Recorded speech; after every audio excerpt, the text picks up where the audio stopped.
I want to introduce the people of the United States through my trip to the new face of Africa. In 1998, President Clinton went to Africa. He spent 12 days there and visited 6 countries. It was the longest and most extensive trip ever taken to Africa by a sitting American president. And the joy to see President Clinton arrive in Africa was just extraordinary. President Clinton was absolutely loved by Africans, and I think it's for a simple reason. He can look a peasant or a president in the eye and see an equal, and that translates to people.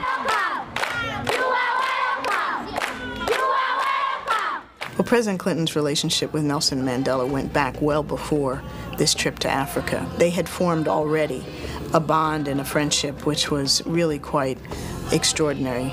When President Mandela personally showed President Clinton around Robben Island and took him into the cell where he had lived for so many years, that was an exceedingly moving moment for all of us who were there.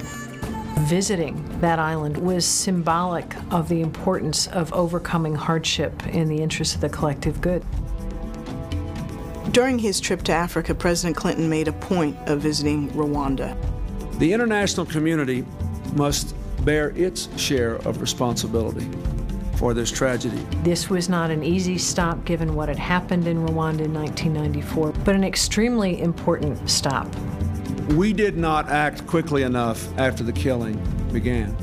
We did not immediately call these crimes by their rightful name, genocide.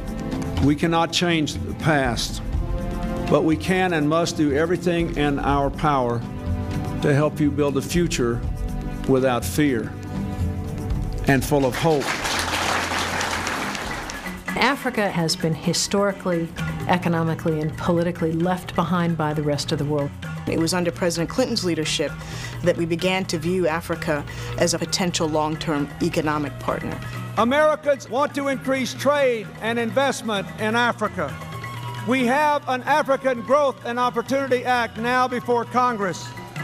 By opening markets and building businesses and creating jobs, we can help and strengthen each other. I think he was able to elevate Africa, not only in the eyes of Americans and America's politicians, but in fact in the eyes of the world. He was able to put Africa on the agenda of the G8 meetings. He was able to work with other leaders to promote debt relief, to get HIV and AIDS on the agenda. President Clinton wanted also to show that Africa wasn't all about famine and conflict and disease, but that there were real people living real lives that shared the same aspirations that most of us share for a better life, for education for our kids, and for a brighter future.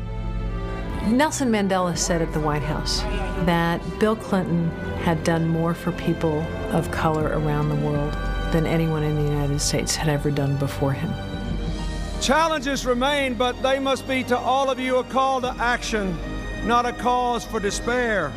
My dream for this trip is that together we might do the things so that 100 years from now, your grandchildren and mine will look back and say, this was the beginning of a new African Renaissance.